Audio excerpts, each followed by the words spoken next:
Okay, my dear viewers, today I have something special for you. I am going to discuss some important questions which is available for the speakers who use English as a second language.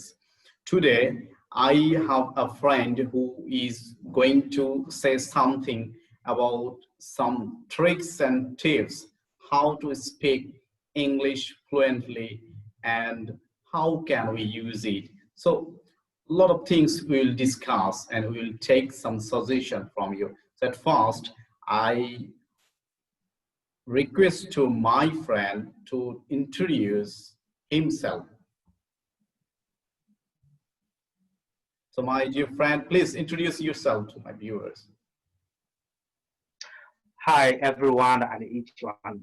Thank you so much for this marvelous introduction from Mr. Sabuj as an English teacher, and also one of my best friends. Uh, to say my name is Elitio. I'm from Mozambique, a part of from Africa. So it's a fantastic invitation from Mr. Sabuj.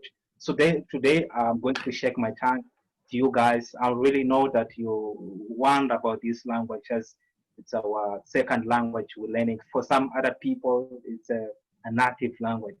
So we are going to bring a lot of things about this subject. So thank you so much about this moment. Yeah, that's nice. Your voice, your speaking capacity, all the things are really so attractive.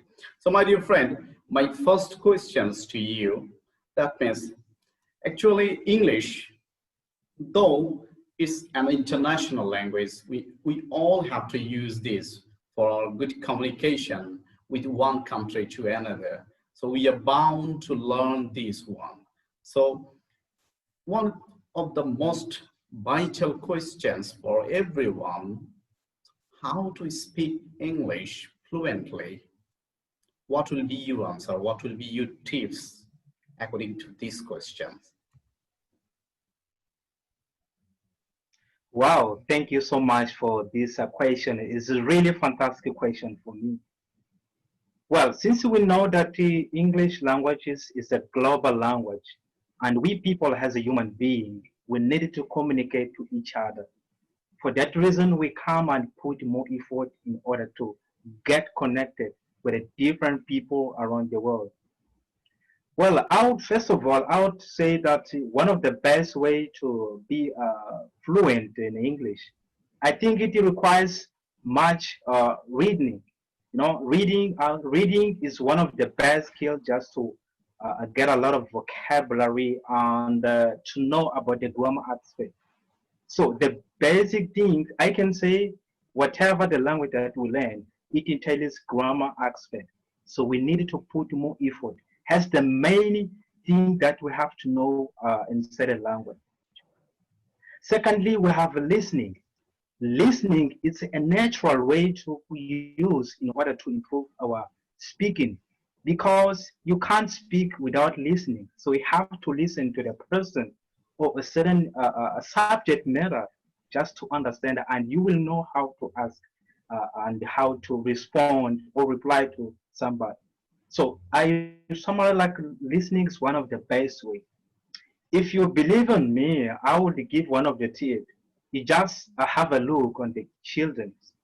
When they talk, when they speak with their mother tongue, sometimes they don't have somehow to write or to be told, but as they are kind of listening every day from their parents, from their teachers, they get accustomed with the language. So it means that